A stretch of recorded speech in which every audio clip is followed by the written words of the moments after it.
നമ്മുടെ മാടായിയുടെ ഒരു ഉത്സവമാണ് മാരിയുത്സവം.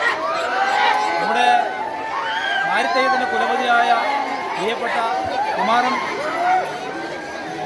മൺമറഞ്ഞു പോയിട്ട് കുറച്ച് നാളുകളായി. അദ്ദേഹമാണ് ഈ തെയ്യം നമുക്ക് വേണ്ടി ഇവിടെ സമർപ്പിച്ചത്. അദ്ദേഹത്തിൻ്റെ അച്ഛൻ തുടങ്ങി വെച്ച ഈ സമ്പ്രദായം നമ്മുടെ തലമുറ ഇപ്പോഴും മാടായിക്കാവിലും തുടങ്ങി ഇപ്പോൾ നീലക്കുഞ്ചാൽ കടൽ തീരത്ത് അവസാനിക്കുന്ന രീതിയിൽ ഈ കാണുന്ന ഒരുപാട് ജനങ്ങൾ അല്ലെങ്കിൽ പറയുന്ന എല്ലാ ആളുകളും പങ്കെടുത്തുകൊണ്ട് ഒരു ജനകീയ ഉത്സവമായി, ഒരു മാരി ഉത്സവമായി മാറിയിരിക്കുകയാണ് ഈ ഉത്സവം. മാരിത്തെയ്യം എന്ന് പറയുന്നത് നമ്മുടെ അടിസ്ഥാന വിഭാഗക്കാരുടെ ഒരു ആചാരമാണ്.